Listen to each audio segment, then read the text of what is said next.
Your betta fish is trying to tell you something right now, and most owners miss it completely. Not because they don't care, but because they simply don't know what to look for. Today, that changes, because the 5 signs you're about to learn could be the difference between saving your fish and losing it forever. Betta fish are extraordinary creatures. They carry personalities as vivid as their colors. They recognize their owners. They swim to the glass when you walk into the room. They flare their fins like tiny warriors defending a kingdom. And yet, for all that personality, they are also incredibly vulnerable. They suffer in silence. They hide their pain until they simply can't anymore. And by the time most people notice something is wrong, the window to act is already closing fast. So let's open that window wider, right now, starting with the sign that fools nearly every betta owner at least once. The first sign is lethargy, but not just any kind of stillness. Every betta rests. Every betta has slow days. What you need to watch for is a change in your specific fish's baseline. If your betta used to race to the front of the glass every morning and now barely lifts a fin when you walk by, that shift matters. If it used to patrol every corner of the tank and now just hovers near the surface or sinks to the bottom and sits there for hours, that matters too. Lethargy paired with loss of interest in food is especially alarming. When a betta stops eating, its body is already under significant stress. The digestive system slows down, the immune system weakens, and every hour without intervention makes recovery harder.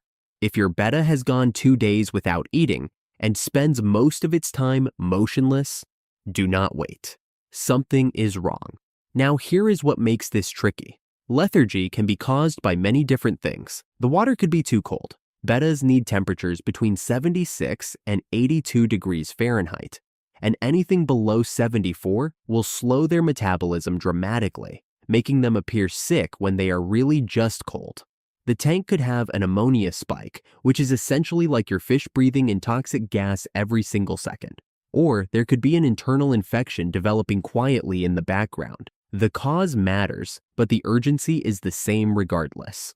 A lethargic betta is a betta that needs your attention today, not next week. The second sign is something called clamped fins, and once you know what to look for, you will never unsee it. A healthy betta holds its fins open and flowing, like a flag catching the wind. Those long, dramatic fins are not just beautiful, they are also a health indicator. When a betta is feeling well and comfortable in its environment, it displays its fins freely. But when something is wrong, when the water quality is poor, when a parasite is irritating the skin, when stress levels are elevated, the betta pulls its fins tight against its body. They look compressed, stiff, almost glued down.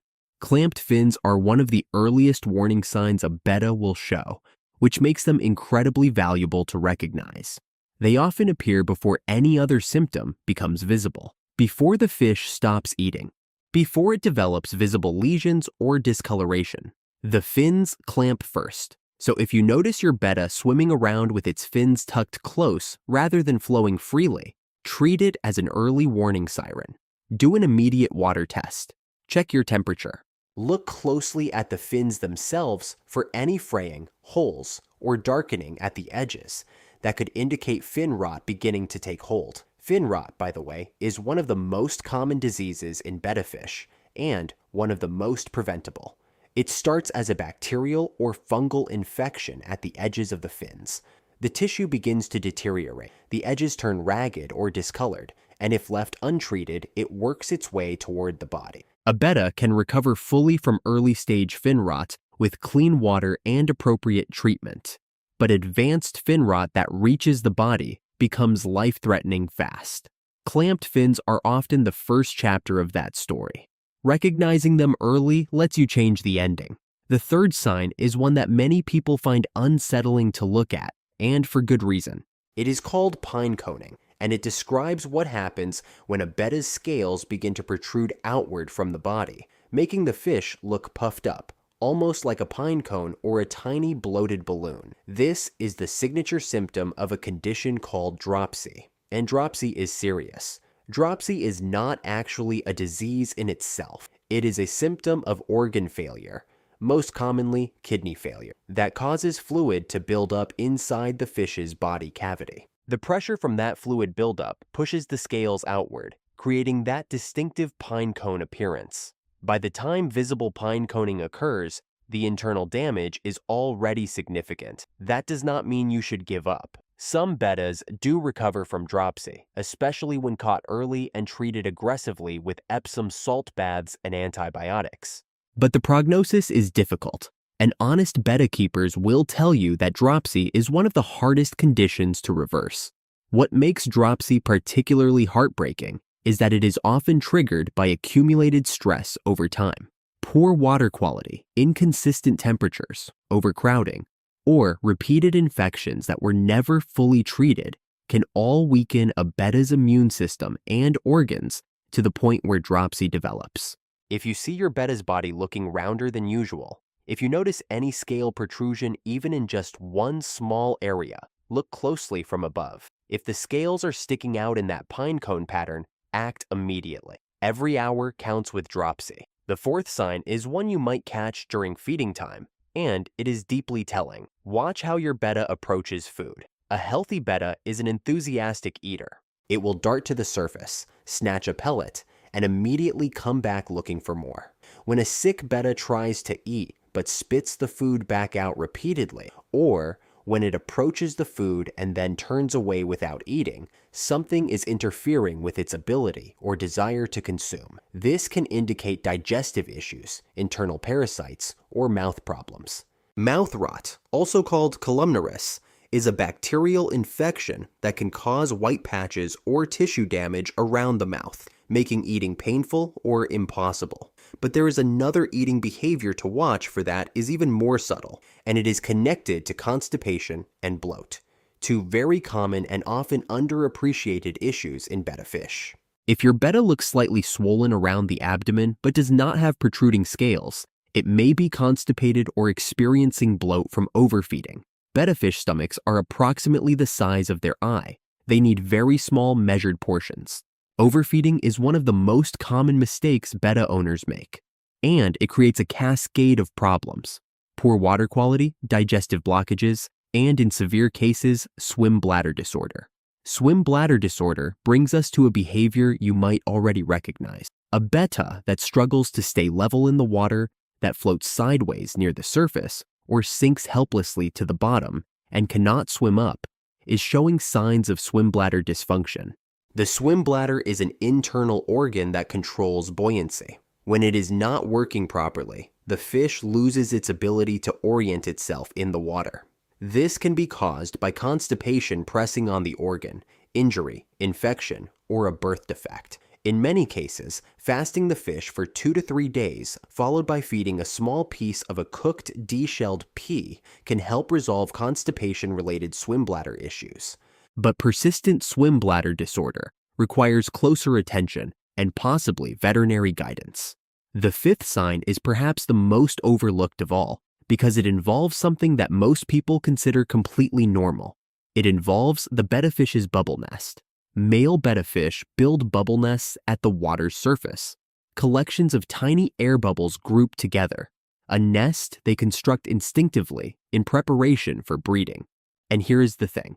A betta that is actively building bubble nests is almost always a betta that feels safe, comfortable, and healthy. It is a positive behavioral signal.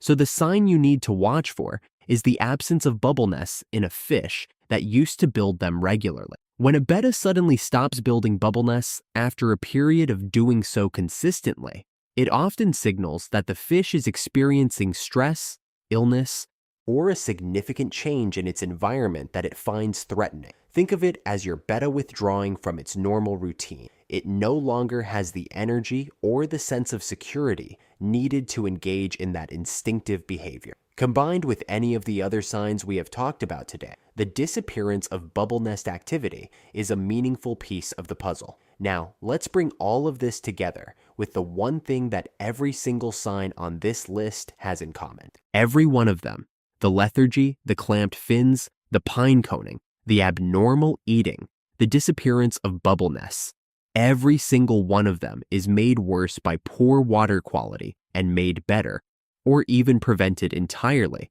by consistent tank maintenance. The number one killer of betta fish is not disease. It is neglect of water parameters. Ammonia and nitrite should always read 0. Nitrates should stay below 20 parts per million. The temperature should remain stable between 76 and 82 degrees. The pH should sit between 6.5 and 7.5. These are not suggestions. They are the baseline conditions your betta needs to survive, let alone thrive. A cycled tank, a quality filter, regular partial water changes. These are not optional luxuries. They are the foundation of betta fish keeping. And every time you skip a water change, every time you let ammonia build up just a little, every time the temperature swings a few degrees overnight, you are chipping away at your betta's immune system and shortening the window it has to recover from any illness that comes its way. Here is what I want you to do right now. Go look at your betta. Really look. Watch how it moves. Check its fins. Observe its body shape. Notice whether it comes to greet you. And then do a water test today. Not because something is definitely wrong, but because the bettas that live long, vibrant lives of 4 and 5 and even 7 years are the ones whose owners paid attention before there was a problem. Your betta cannot tell you it is hurting. It cannot show you its pain in a way that is obvious until things have gone very far. But it is communicating with you constantly through every flick of a fin, every time it hides, every bubble it builds or doesn't build. Learning to listen to that communication is the most important skill you can develop as a betta owner. The fish in your tank chose nothing about its situation. You chose it. You chose its tank, its water, its food, its future. That is a real responsibility. And based on the fact that you are here, watching this, learning these signs, it is clear that you take that responsibility seriously. Keep watching, keep learning, and keep that water clean. Your betta is counting on you.